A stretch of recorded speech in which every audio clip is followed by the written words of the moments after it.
Ruairi Duignan, the co-founder and CEO of TurboZone. TurboZone, an EV charging company designed to make sustainability accessible for schools, colleges, and universities. Some students want to build the next TikTok. He wants to disrupt infrastructure business with a unique business model to discover during this episode.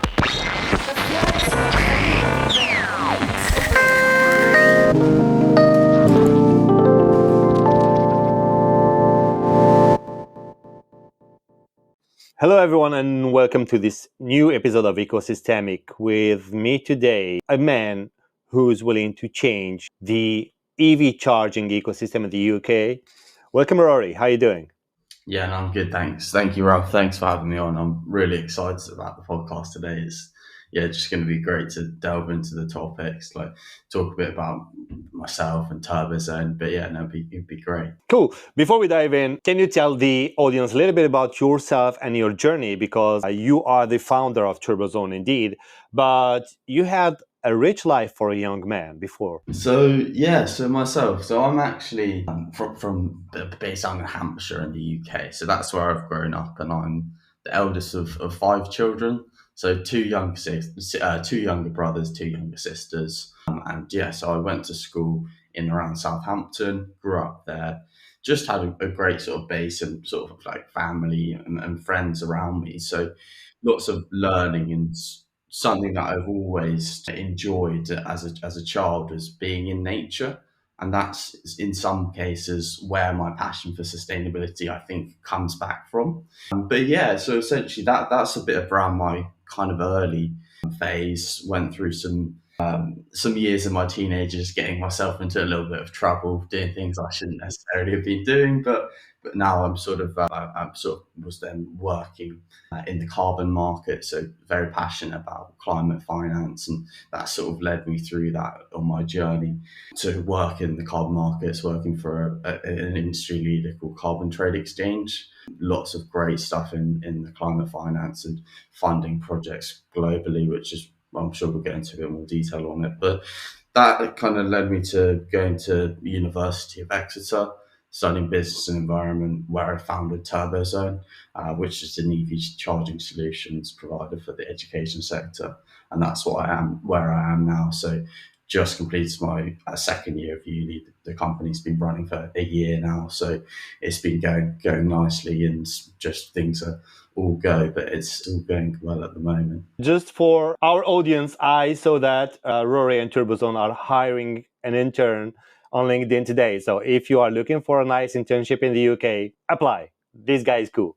But tell me, TurboZone is an infrastructure business. You don't wake up in the morning and think, okay, I'm starting an infrastructure business. Like that's really rare. How you ended up doing this? Yeah, so originally we wanted it to be a manufacturing business, but then we realized, like, we're students, we're very young and with limited experience and no engineering skills. That's quite a difficult prospect to sort of run a business like that without capital, without engineering experience. I think it's maybe not impossible, but next to impossible to set up a manufacturing company. But then, so within my sort of initial kind of findings for it was obviously working, well, I'll go back to more sort of early stages around sustainability. But in terms of TurboZone, so I was visiting my cousin. We were down at the beach, and we were just talking about like sustainability, the environment, the current impact on nature.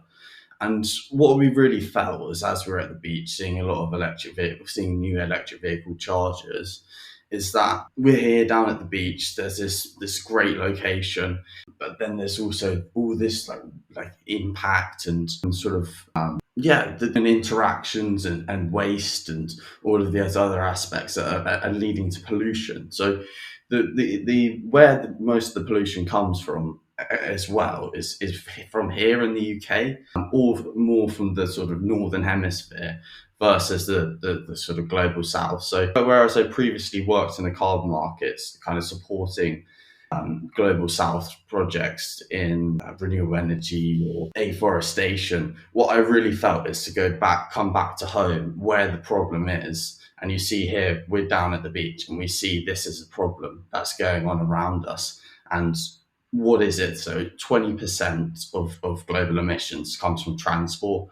So essentially, you see that here in the UK, across the global north, that is a huge issue. And I felt that the EV charging sector and getting into that space is something that I was very passionate and it very much aligned with my passion for climate finance and just overall like environmental impact. Essentially, that was one of my thinking around setting up a company like Turbo. Okay, and my second thought was, why the education sector? Like, I fully understand that you need to start somewhere, and you won't stay in, targeting the education sector. But why this? Is there like any secret hack you saw that nobody sees? Yeah, so obviously coming at it as a student, that was around our thinking of being in the education sector. However, being in the education sector, you do face a lot of long decision making, lack of budget. Those are two common issues that frustrate me and my business partner a lot. But we sort of built a solution that can get around that. So, but what we kind of saw is that coming at it as well, to go back a bit. So within the AV charging sector, most new companies, they're either focusing obviously you have the sort of like an early adopters, established networks that are being able to kind of expand and grow into a multitude of sectors. But most current startups and industry new entrants are looking at niche sectors or niche charging speeds. So essentially those are the two kind of things, and we're kind of going for the AC charging, so 22 kilowatts, maybe looking at some 7 kilowatt projects, but mainly around the 22 kilowatt chargers is what we're looking at. And we felt that coming at it from the university, with the University of Exeter, that was part of our kind of sales pitch, I guess, essentially. We say students servicing the education sector, supporting the education sector in saving costs while transitioning to electric vehicles. And we've been supported by the academics and also the sort of entrepreneurship, leadership and teams within the university. So that was as well as some grant funding, which was actually made available last year, which was kind of quite beneficial for us as we were just sort of really kind of starting our big push on the sales outreach. As this grant funding that came available in March of last year, and that gives 75% off installation costs for up to 75%. So not 75% off the whole project, which some institutions thought until the last minute, and then they're backing out and like, oh, we have to do less charges. Like, but that was probably our fault, maybe, for not explaining it well enough. But I thought we had. But yeah, so along with the grants, the university, and also like understanding this is a very much underserved sector that needs to have it can't be left behind, because it's not necessarily the biggest revenue generating opportunity, and there is a lack of funding, but the sector needs to have the sustainability impacts, and it because there is such a like for example, like I was just researching some sort of more facts and figures, and the education sector, well, it was actually 18 million tons annually was what the emissions were from the UK education sector, which is same as household waste in the UK. So yeah, it's a sector that we see as underserved, and there is also opportunities to get involved and get around with different kind of funded EV charging solutions and giving them some further support on the longer term strategies and other aspects of the business, really. Yeah, plus what I like about your early target market is that being targeting the education sector and being in universities, etc., make you well known to like fresh brains out of university, potential hires, potential partners, etc. And I like this part: your chargers installed in campuses are also your advertisement billboard, and students will know about you, graduates will know about you, etc. So after, let's say, now you are targeting the education sector, but what's your long-term vision? Because here in France, well, in Paris, if I go outside of our building, we have four or five different chargers, brands, and suppliers. So it's clear there is no winner in this sector yet, and it's still like open competition.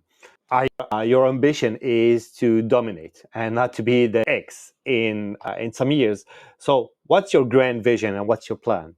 I mean, I don't want to give away all the vision and the plans, but so essentially, we obviously, as you mentioned, been focused on education, and our plan has been to kind of expand from the sort of fast AC charging into the rapid charging. But we've also been working now recently with some experienced sales leaders who actually rather towards the end of their career, but versus us as a team of students who has experience within the leisure sector, and that's a sector that we're currently looking into exploring different opportunities as how we can sort of expand and look to further enter new sectors and grow into more businesses. Because again, like you mentioned, the education sector, there is a lot to be picked up there. However, there is also a lot more opportunity as well.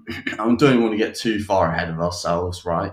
But the sort of vision and ambitions would be to kind of expand across the UK and then further afield and see what we can do to grow into, say, a European charging network. But again, those are the sort of visions, but we do have to focus a lot more on the sort of day-to-day aspects of the business. And I guess you could look at that's sort of where we're at the moment, and just really looking at all these new opportunities and sectors. But the sort of vision is definitely to grow into a rapid charging network across the UK and then further afield.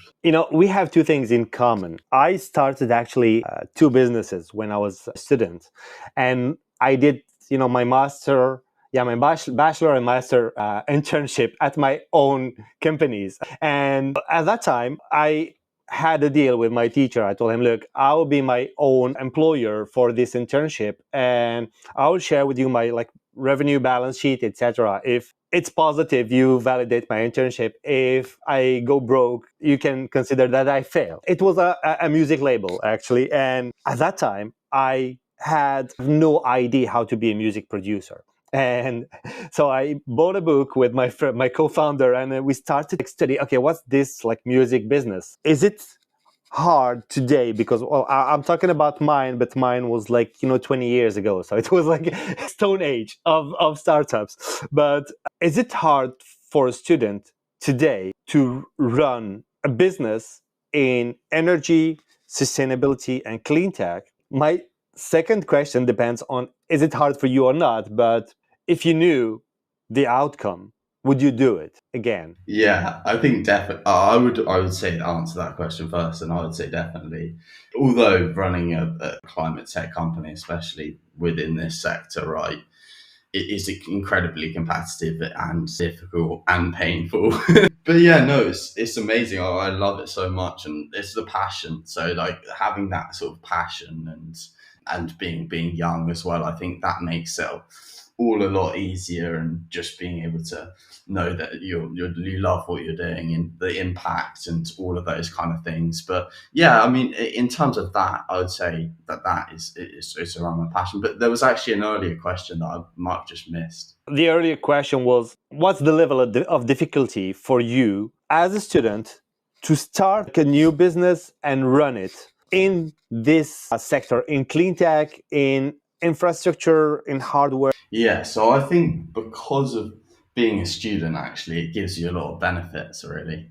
So as a student, like people always want to help you as a student. So we've been able to kind of through the university's network and through through LinkedIn and all of these other like different tools that we've been being able to use. Like we've actually been able to get in contact with industry leaders, sort of award-winning, largest companies within the sector, and they've been able to advise us on strategy because they're very keen to maybe not hand over the baton, but like essentially support the next generation and into clean tech and making an impact. So in that case, yes, it's not been easy, but yes, it's been easier because of that sort of advice that we've been able to gain from those industry leaders. But whilst also doing a degree and looking after myself and all of those other aspects, that part isn't as easy. But I think that's something that most entrepreneurs might experience. But yeah, no, there's weekends and evenings for uni work and that kind of stuff. But You are lucky to start in this era where we have AI and all these tools that amplify our actions. Sometimes I feel like I have 4 or 5 times more employees, partners rather than before, just because we are mastering how to leverage AI in our daily work. So that's a great time to start a business. Are you VC funded or not yet? no, so not yet. No, we're not VC funded, and we're probably going to be looking at asset financing. But again, we're sort of early stage on our sort of investment journey. But yeah, so not as of yet. Well, what's your plan? Like, are you planning to raise a round soon or bootstrap it as much as you can? So I think because at the moment, right, we've been working with partners. Like we sort of our business model has been like selling chargers through the grant, but now we're working with partners to sort of fund the charger installations. And as we sort of grow, we're looking to get some funding, looking at different sort of potentially looking at revenue share notes as initial sort of source of funding to kind of run the company a bit. To essentially how it works is you get some projects, get them agreed, all of those sort of signed off, and then you get the capital in to sort of run and set up the projects where you finance and sort of maintain and operate the chargers and generate the revenues from them and share that out amongst the sort of investors and the stakeholders, potentially giving giving a sort of percentage revenue to the site holder as well. But that's sort of what we're looking at getting our funding for at the moment, and we're sort of starting to pitch. We've got all the pitch decks and everything like that, but sort of early stage in getting all of that out and going into that sort of stage. That's a wise move, making some revenue, proving the business works, etc., before going on a funding round. Always have the upper hand. That's the best that can happen to you during negotiations. And what about the UK EV sector? Yeah, no, there's a few points in that, right? So I guess when looking sort of at the global EV sales, there's 20 million so far in 2025. So that's definitely expansion. And then in the UK, last year was a fifth of new vehicles that were bought were EVs. And then this year, so in February, it was a quarter. So everyone in 4 cars that are new were electric vehicles. So that's where you really see that there's the impact that's being had at the moment. So I would say, yeah, definitely, it's definitely here to stay, right? And that's also shown amongst the sort of European Commission. That's sort of what they're projecting. And in the future, right, there's hydrogen, there's battery swaps, a lot of what they're doing in China at the moment. But that sort of, to really be mass adopted, that's like 20 years down the line, I really think. But what I think is at the moment is EV, and that's the way it's going. Like you see with the chargers, like I think back in 2020, there was roughly around 20,000 chargers, public chargers. Now there's like just under 80,000. The government has a target of 300,000 by 2030. Or do you take any of these targets into consideration? That's up to you. But you see there's a rapid adoption. There's still a lot more sort of work to be done in terms of the public charging rollout.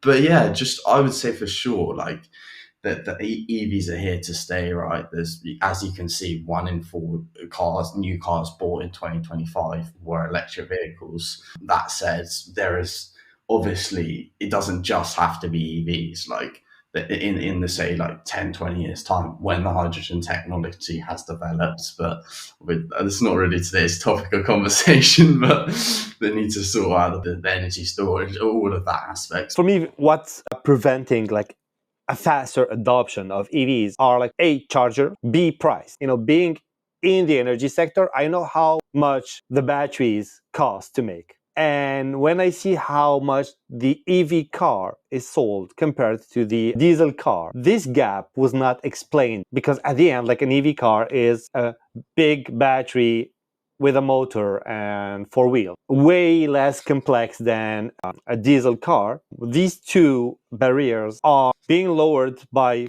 actors like you, and also by new cars that are coming in the market that are more affordable with less tech features, etc. Have you seen the latest? I think it's a slat or something like this. Have you seen it?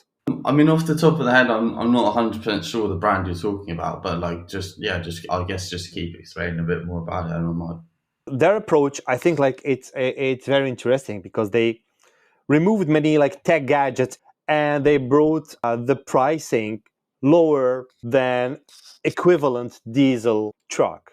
For me, that's like really the right way to go for EV to be massively adopted in the market. The second part is chargers. You can tell me more about like chargers, charging speed, etc. One of my friends who's down in Hampshire with me recently, he was saying he had to drive up to Sheffield, and as they have an EV, it actually added a couple of hours to their journey, which can be a bit frustrating, but it really, in my opinion, is how you see those couple of hours, because something that I've recently realised about travel is that it's just time, and it's like what you're doing in that time. Obviously, like, I mean, for me, because I work most of the day, always, so maybe similar to you, but like, I mean, I just see that if I'm on the train, it's time to work. Or say, for example, I've stopped to charge up, then you go and you're like, yeah, let's go have a coffee and do some work or whatever, or maybe read a book or something like that. But like, it's just time, and honestly, like, I really think that people need to kind of understand what the sort of like the environmental benefits are of driving electric, and they need to potentially be like, it's also good for them to be able to just slow down and be like, well, if I'm not going to be here, then what's going to happen, right? I can be here and do the work, or I can spend some time reading a book or something along those lines. It's like gives people time to also like slow down and not have to just be like, oh, I need to be there, I'm going to be late, or something like that. Is another way of thinking about it. But I would say just it has been a potential issue and barrier. But like, as I mentioned earlier, right, there's 79,000 charge points across the UK. So there's typically always chargers available, especially when you're going on a journey like that up the M1. So there's the infrastructure's there, like the likes of GridServe and InstaVolt sort of servicing. Like recently, InstaVolt put a huge sort of hub up in Winchester. So that kind of work, like you see, like a lot of great things going on. But yeah, back to the sort of that question that people always say, so like chargers or the vehicles that come first, it gets back to the chicken and the egg. But in my opinion, right, the infrastructure needs to be there for people to mass adopt, and also as well as that, it needs to be affordable. But you can't always rely on the energy prices, so you don't want to know what's, like, for example, what's going on in Russia and all of that stuff affecting the price of people both charging up or both using their petrol. But like, yeah, so I mean, essentially, yes, I would say there is some issues around it still, but with all of that like infrastructure and the sort of mass plans for kind of further adoption, and you can obviously tell as well that the batteries are rapidly improving, and there's lots of technological development both in the US and with Tesla and in China. Like, amazing what they're doing over there in China in terms of the EV sort of developments and clean tech. But yeah, I would say definitely there's issues, but there is a lot of chargers and ways that people can both take advantage and of their time whilst charging. But yeah, that's still sort of how I answer that question. What about the Chinese vehicles claiming to have a 5 minutes, 7 minute charge to like 0 70% in 5 minutes? Like, well, first, do you think that it can work and can attract new people? And well, second, is it serving your business or the opposite? So our business is not focused in wouldn't I mean in the UK that sort of like 5-6 minute charging isn't here, because those are sort of like 600 kilowatt kind of chargers in China, which you need like really expansive grid infrastructure, which we just don't have here in the UK at the moment. So that's not really harming our business as such. And with the charges that we're kind of focusing on currently, there's 22 kilowatt hours of 4 to 6 hour dwell time. That's perfect for educational institutions, and especially since they can also be, there's also the funding opportunity as well. So having the grants, having the fully funded solutions, ways for them to kind of get around some of these barriers. But yeah, essentially, I would say that 6 minute charging, as it is great, and it would increase adoption of EV for sure. But there needs to be infrastructure there for that to be sort of a realistic thing to be implemented over here in the UK. Yeah, well, the disclaimer, deeply against fast charging myself. Like, I understand that this is great for the users, but as a battery manufacturer, well, I know that the faster you charge the battery, the faster you deplete the battery. And I'm not a big fan, but yeah, in some cases, I would charge if I had the opportunity to charge my car in 6 minutes, I would do it myself, even if I'm against that. You mentioned something very important when you explain what you do.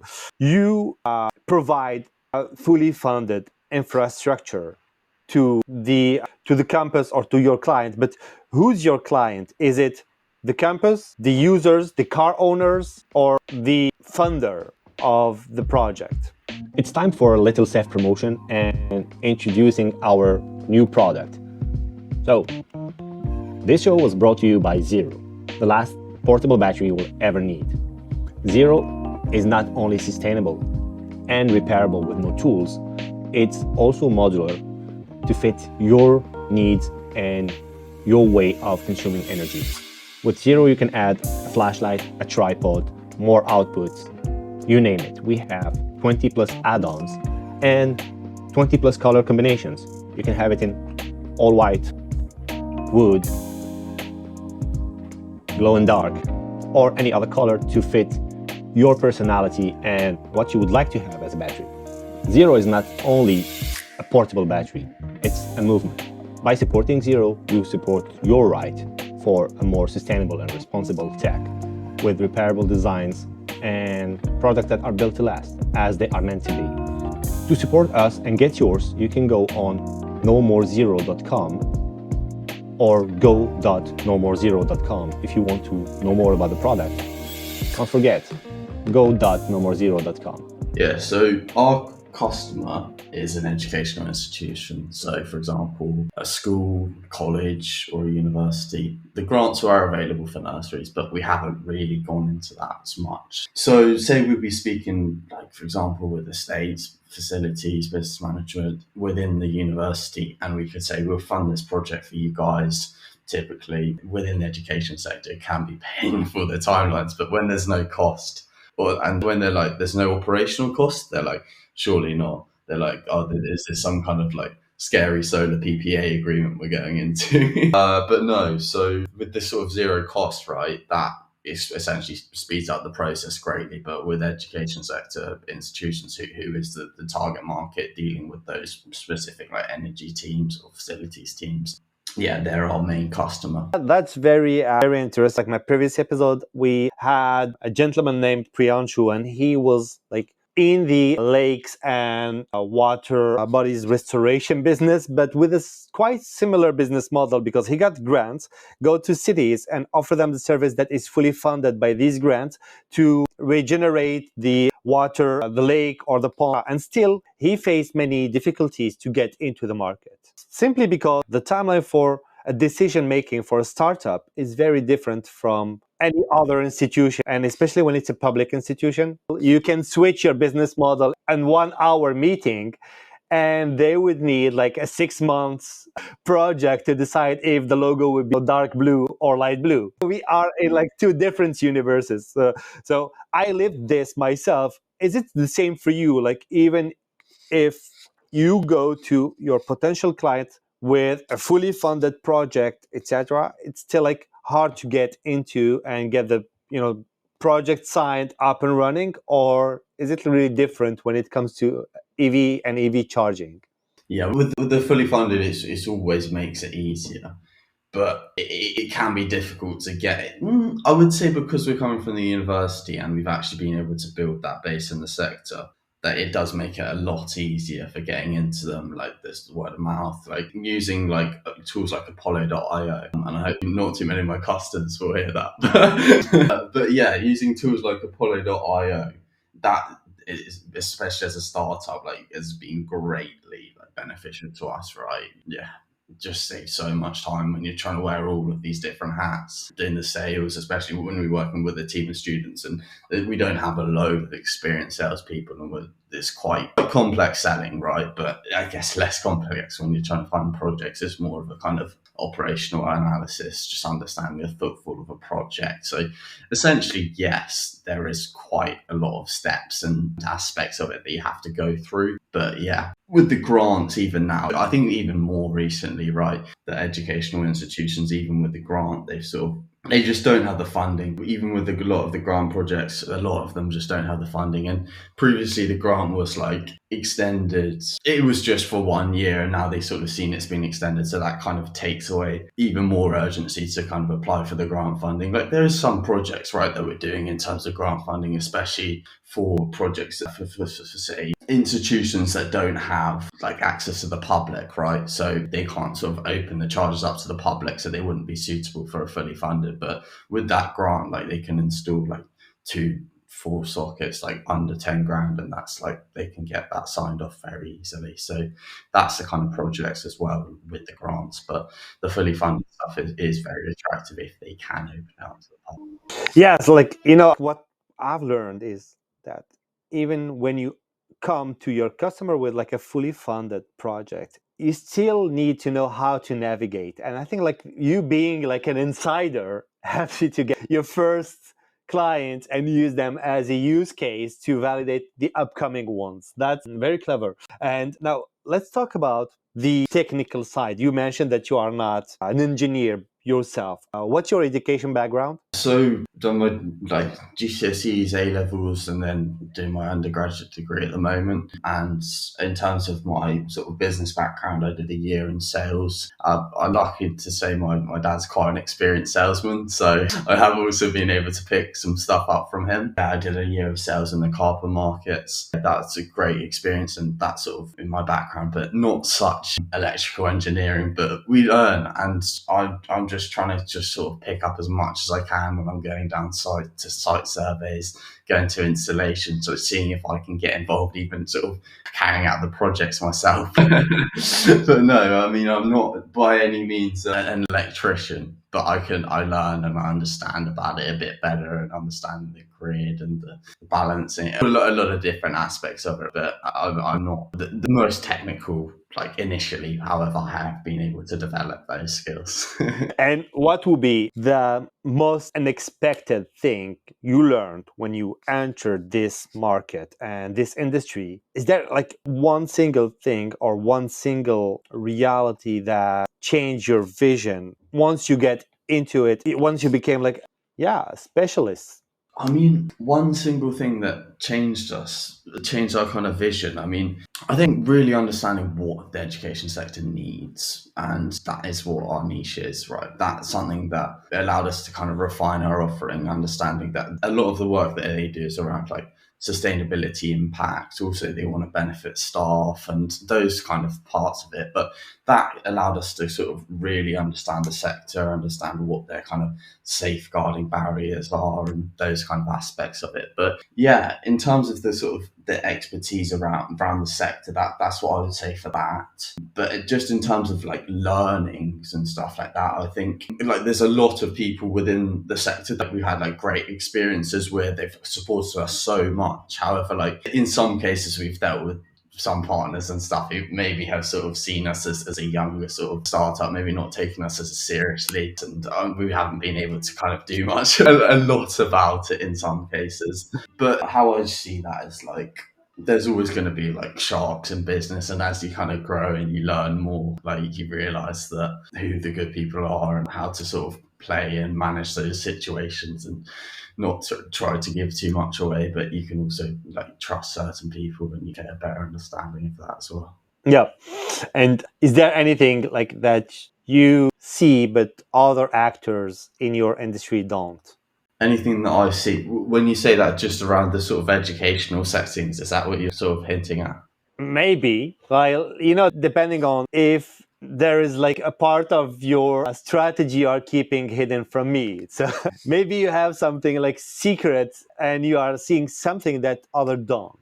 I think in this sector, right, it's a very collaborative sector. Everyone sort of is working together for the same kind of goal, which is deploying more electric vehicle chargers to save the climate, essentially. So everyone has their sort of different ways about it. And as I mentioned earlier, I think going for these sort of niche sectors or niche sort of charging speeds allows you to become the expert in that area, so you can understand what the best. I mean, I think that this is what a lot of the big companies do, and we've been able to learn from some of these sort of industry leaders through the university and that sort of network, which has been great. But I think when they're sort of analysing sites and everything like that, which is something that has been very beneficial to kind of understand the educational sector dwell time. So that's why we kind of feel like those sort of AC charges is much more suitable for educational institutions, because they can go and they can charge throughout the working day. So they can charge to get there, say 9 o'clock, do their lectures, etc. What needs to be done. Then they get back in their car and they're not having to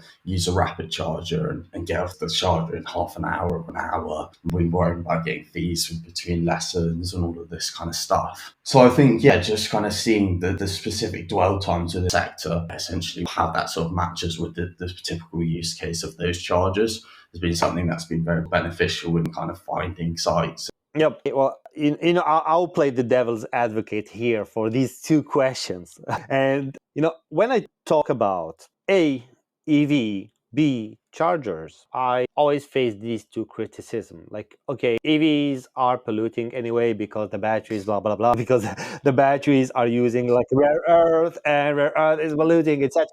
And then, I need to explain, like go through like a whole education explaining that, for example, simply like when you compare like a battery versus a lead acid battery, I explain to people, okay, for the same electric density, you have 3 kilos of lead on one hand and 3 grams on the other. Would you think that it's more polluting to mine 3 grams or 3 kilos of lead, etc., etc.? It costs me usually like a restaurant or a coffee and a full day of education with the person.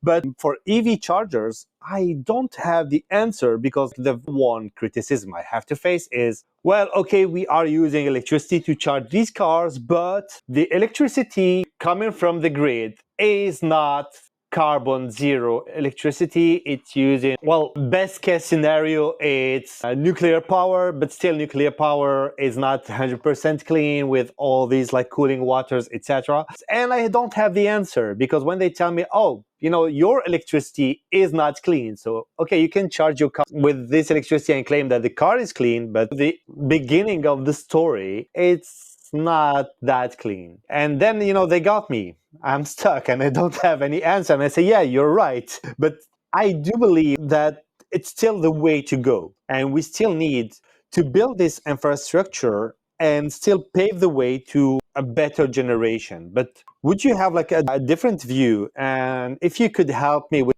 upcoming education session on how clean the energy is upfront, please do. Yeah, so like over 40% of the UK grids is renewable, right? And that's like rapidly increasing. You see like companies like Ecosystemic, for example, they did the first windmills in the 90s. And yeah, so like the wind power in the UK, so that's like phenomenal. Like the solar panel, there's a lot going on behind that in order to kind of ensure a greener charge. But ultimately at the moment, right, we still are gonna rely on a grid that has fossil fuels in the grid, and that's just the situation that we are at, and that's how we're going to sort of need to continue to expand that renewable infrastructure. And there's more finance that we can be doing, but like some people might say, like back to the kind of core of the climate crisis and stuff like that, some people will say like we need to stop fossil fuels, which was true. We need to stop using fossil fuels and opening new fossil fuel mining centres, etc. But at the same time, that's not going to happen until the renewable infrastructure is there. So the renewable infrastructure needs to be there. The climate finance needs to be implemented for us to then wean off the fossil fuels. That's what I would say. And the industry's leading on it. There's so many innovative solutions in terms of turning that grid a lot greener. And I was listening to podcasts from the head of sustainability at National Grid, and I was like, damn, she's got a lot of responsibility in that role. But yeah, it's just really interesting. But there's a lot of work going into it, and people are working very hard in order to grow and green a grid, and there has been lots of progress, which is clear. But another sort of thing that you mentioned as well is that people talking about, and this point is something that I deal with quite a lot, but people saying oh, are EVs even that green? And it's not wrong that there is actually quite a big environmental footprint to produce an electric vehicle. And obviously that is likely because it's sort of early in the manufacturing, you haven't got the scale of the petrol sort of diesel cars that have been produced. But within 3 years of having an electric vehicle, you're actually making that environmental payback from the emissions saved by not using petrol, by using electricity. So as well as the cost savings, there is that sort of environmental payback that you also make from using an electric vehicle. Yeah, exactly. I fully agree with you. There is an impact, but that's how any creation process works. It's impossible to have a net zero transportation mean. Yeah, except walking. And even walking, you will release dead cells, CO2, and the friction of your shoes with the floor will create dust and pollution. So there's not really net zero, and we will get to it. We will get to not a net zero production, but we will get to a very minimal footprint where the benefit we get from the EV is bigger than the impact of producing them. And by the way, have you seen these new Chinese vehicles, Xpeng vehicles? I know there is 3 or 4 brands that are building these EVs with gas tank or a diesel tank. Have you seen them? And they are not hybrid. They use diesel to generate electricity. So they have a diesel generator in the back, and they use them to generate electricity and extend the range. I don't know how they are called. They have a special acronym for extended autonomy vehicles or something like this. And they have a plus 1,000 kilometers range. I don't know if they are coming to the UK or not yet. Yeah, that sort of newer technology, I think it all has a place in the time, but I'm not something that I'm really aware of that sort of technology coming to the UK at the moment. Well, I've seen some in France, but I was surprised to see that. Well, for me, as a sales point, it's a great thing because it removes this fear of running out of battery when you come to choose between a thermal car or an electric car. But the regulators, I don't know if it's a European or French thing, but they decided to remove all the benefits of EVs, tax cut, etc., from these cars, and they don't even consider them as hybrid, when in fact they are less polluting than a hybrid car. I think we need as many different solutions as possible because, you just need loads of different aspects and just shooting at lots of different ways with lots of different companies who are specializing in different sectors. And what essentially comes to the top is what's going to really have the most impact and the kind of long-term impact. But I mean, I foresee that being a mix of different things because it needs to be. And maybe also if you're looking at it from a sustainability perspective, it's not good to be reliant on, for example, just EVs or the precious minerals that provide EVs, or I don't know, but exactly all of the kind of mining things. I'm not an expert in mining, but yeah, so essentially that's how I see it, really. I think there's a number of different opportunities. I mean, I don't know enough about the vehicles. Maybe there's some things that are shown that they haven't really had as much of an impact as other things, that maybe that's the reason they haven't got those incentives to use EVs, or they've been given the incentive to use those kind of cars. But I mean, just to sort of by cancelling it out, essentially saying you're not going to get incentivized by using this vehicle, I think that is just not exactly the most sort of forward-thinking approach, in my opinion.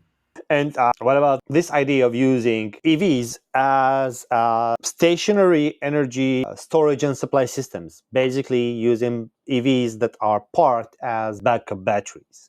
I've seen like many companies turning their first EV charger installation into these like new generation two-ways EV chargers where you can, charge the vehicle, but also drain the electricity from the vehicle and use it for anything else. Do you see this as a solution with real potential, for example, to provide electricity to infrastructures, to cities, to buildings, etc.? And do you have this in mind for your development? Do you see an appeal from the users for these kinds of solutions? I personally really like this. And well, I don't know if people would be willing to let their cars being used freely as an energy storage and supply system. Like, I would be reluctant to that. Like, for example, if I had to park my car at the airport, and the airport is telling me, hey, man, like, look, we let you charge for free, but then if you are staying here overnight, maybe we will reuse your battery like 2 or 3 times during this week to, as a backup system. I maybe would ask them to like pay me for the service. But do you see like this as a potential solution to have like batteries embedded in our urban landscape without like new infrastructures, etc.? Because like EVs are here, and we will see like electric buses, maybe electric trucks, etc. And they are like, like big batteries on wheels. So why not use them for other stuff? Yeah, I mean, I think definitely it's important, like we said earlier, to just like maximize the utilization of different technological capabilities. So yeah, I mean, I think people should be allowed. I think it's something that should definitely be like increased and utilized for the benefit of the grid. But I think also when you think of it in terms of the sort of social aspect of it, by allowing the sort of grid to sort of have that additional capacity to reduce strains on the grid is also beneficial. Kind of, but back to what we were saying earlier, in order to keep the grid as green as possible, this all links in, and it all links in between the grid and the charging, and all of it sort of links back in together, really, as well as the kind of social impact and the aspects of it. And that's sort of what it kind of leads on to, is the circular economy, which is what we need, sort of the climate finance and the circular economy. So it all is an interlinking sort of web, essentially. And that's another part of what we've been learning a lot about at university, and my business, the course that I take, which is called Business Environment. And when it comes to bi-directional EV charger, you mentioned this project that you are conducting. Is it like a project that you are having right now, like a new installation, or something that you did and it's fully operational? So it's not something that we've really been focused on implementing bidirectional charging. I mean, it's, again, there's people who are very much focused on it. It's not something that we have really kind of, because it is quite new, and it's not something that we have sort of, it becomes sort of like expertise within bidirectional charging as of such. But yeah, I guess not at the moment, but there's nothing to say that it's not something that's going to be kind of focused for us in the future. Yeah, never say never. For sure. And if you had 10 million pounds now to rebuild Turbozone, what would you do differently? 10 million pounds. So please don't tell me spend them on ads. Please. Google ads. I mean, obviously you need good sort of like a base. You need the like sales sort of leadership and team, and you need competent like project management within the team as well. So those are the two sort of core aspects of the team in sort of EV charging installations and maintenance of the chargers. But with the kind of the sort of rest of the funding, I'd be using that to find locations with footfall and longevity when you take into consideration, for example, what the current infrastructure is there, what the future infrastructure is, what the demand is, what the kind of energy, what the price that you can charge. But yeah, just taking all of these kind of considerations into play by using kind of the software platform and the sort of to ensure we get an utilization, but essentially finding different sites and funding the charger installations and using the money made from those projects to then reinvest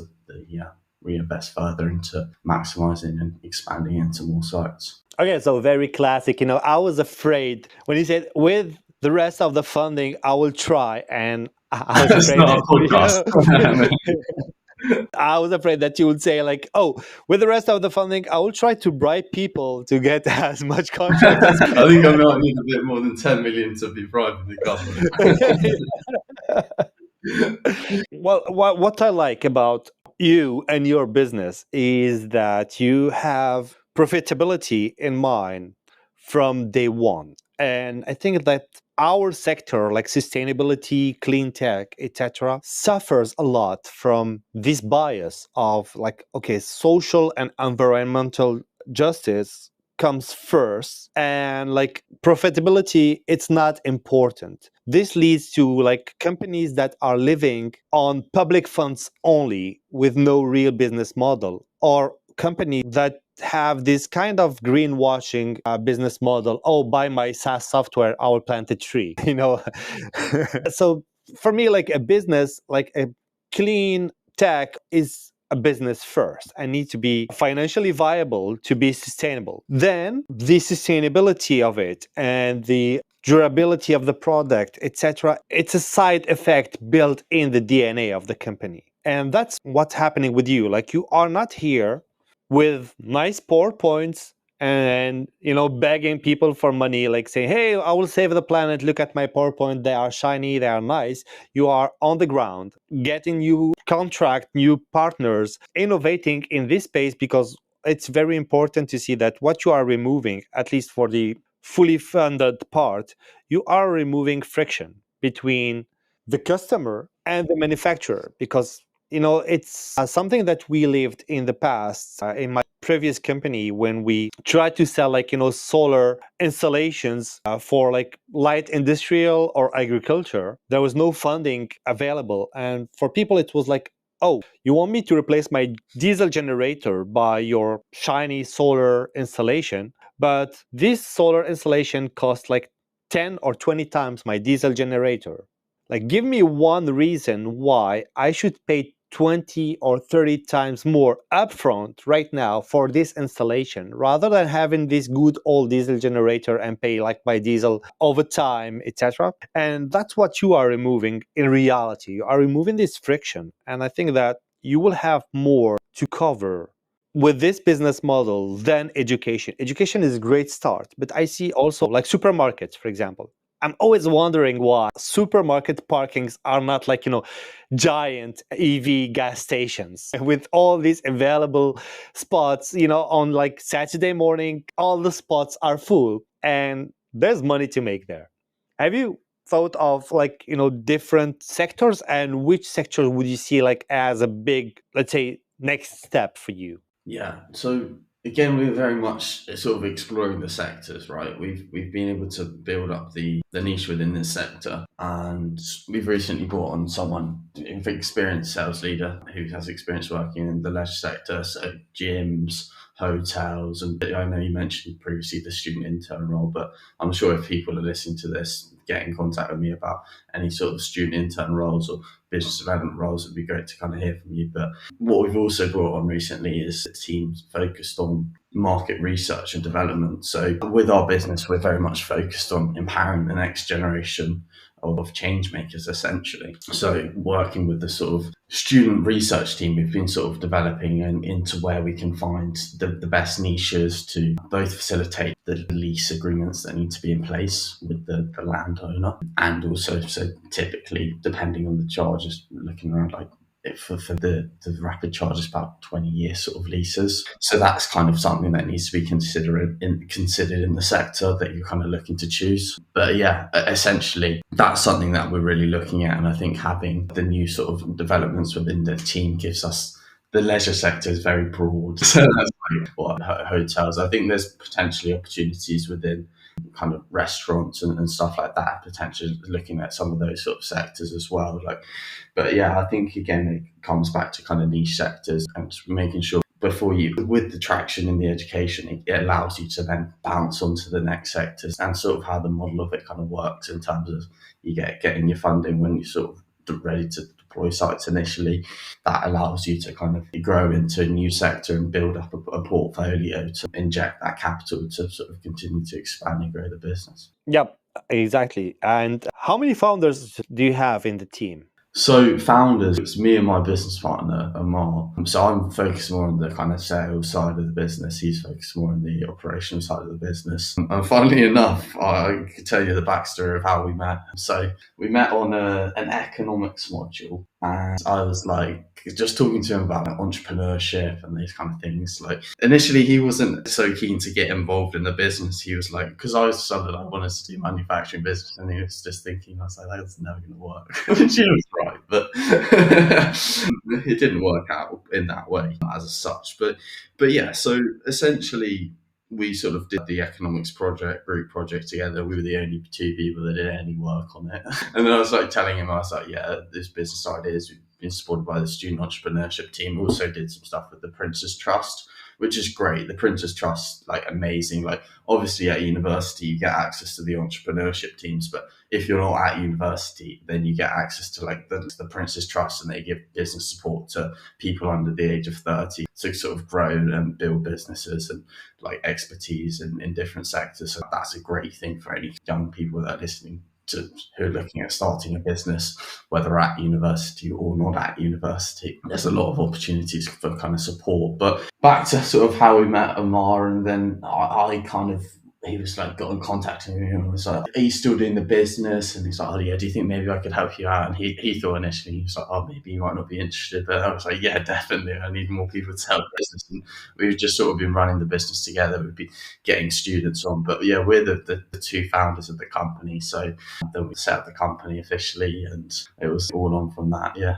And yeah, well, you never have two identical stories of how two co-founders met, but it's always the same secret sauce. You need to complete each other, like skills wise. I think even like personality wise. I don't know if it's true for you, but when I compare myself to my co-founder, I'm very passionate. I'm the one who get like, angry faster, and then, and he's like the wise guy who always take time to think deeply about like the issues, find like real tangible solutions, etc. And it's great because I don't know if it's your case, but I had some businesses as a solo founder before. And the big difference, I think, like as a business founder, you have ups and downs. And being two, you are not synchronizing your ups and downs. So sometimes you are up, he's down, and drag him like up, and vice versa. So is it true for you? For sure. And I think we get on very well. Like, I mean, I think we're both quite calm people. Like, we tend to sort of avoid arguments. I mean, occasionally we'll annoy each other, and he might be like, you're just getting too much, mate. You might want to come and speak to me. But that only lasts a couple of hours in the evening when he's like, fuck this, I'm not. It's not like now look at you. But no, it's only like a couple of hours in the evening occasionally. But it's very rare. Like we both sort of understand it, and we understand how each other works. Like he's very competent operationally. I'd say I'm more the passionate, like in terms of like the passionate sort of like salesman sort of kind of figure within the business. And yeah, we definitely bounce off each other, and we work together very well in all aspects of the business, both on the sales side of it and also operationally. We're able to sort of intertwine all of our kind of different skill sets, and it works very well actually. Yeah, like what would be the one single, well, let me rephrase, because I love this question, by the way, but I usually interview like older people, and I say, okay, what would be the one single advice you would give to your younger self? But for you, I don't know if it works, but what would be, if you had the opportunity to meet yourself and your co-founder before launching TurboZone, what would be the single advice you would give to this version of you now, knowing all what you know with the business, etc.? I would say just being prepared to pivot, right? Because at the beginning, I was like quite defensive of the idea. I thought this is when I didn't have too much knowledge or anything like that about the sector. I thought we were going to build an EV charger that had a solar panel sort of essentially powering the charger as a part of it. But obviously the case is that like it's much more efficient to just use a charger and just connect it up to solar panels on the roof, and it just isn't financially viable to do that. I somehow thought that it could be done but without our years of experience. But I think they do it in America where there's a lot more sun. But yeah, I think it's just to be able to just being kind of like being able to take on information and decipher different information and not be too set in your ways, but also have that kind of vision in mind, but understand what the kind of essentially the longer term objective is, but also be able to pivot. And by the way, how far did you push this manufacturing project? Like, did you get before deciding that no, it's not working, we need to iterate and find a new business model? Like, did you stop at like the presentation part, or did you try to really make it? Yeah, so there's at the university there's a renewable energy engineering facility. I was doing some stuff with them and actually like a solar boat project and stuff we were running with them. So I was building up the network in there with the plans to kind of grow and expand in there. But what it kind of got to the stage of trying to get some engineers into the team, they weren't so keen because it's a pretty difficult thing to build as an engineer. So like, although what we're doing as students is quite ambitious, but like with the engineering, it's a little bit different in terms of when you're in your second year of engineering at university, it's not something that you necessarily would have learned how to build something like that. And I just thought we can do that, or we'll work with someone who can do that. But it actually happened. We had a kind of bit of a pitch towards like to the student startup team, like entrepreneurs and residents, like head of engineering facilities. And we had a pitch for the project and we were doing some preparation for it the day before. And we were just in that meeting and my business partner was like, this is just like not very feasible. And he got me to agree with it on it. So we did the presentation and we were preparing for a whole nother presentation to them the next day. And they were like, oh, expecting all of this stuff. And then we brought it to them and we didn't know what to do. And we did the presentation. And then after we were like, oh, we're not really doing this. And they were like, they're not pissed off, but like it's a bit of a waste of their time. But that was the kind of story around it. But no, it was good, and it's just like being open to pivoting, and that's what you need to do to continue to grow your business essentially. Yes, and that's very important, And I think like I would place it as like the number 2 reason of failure. Like the first would be like the team not getting along, like the team implosion. And the second would be like this, I would call it the baby syndrome, where you love your product so much that you are blinded by the lack of commercial potential. So you want it to succeed, even if you are the only one believing in this.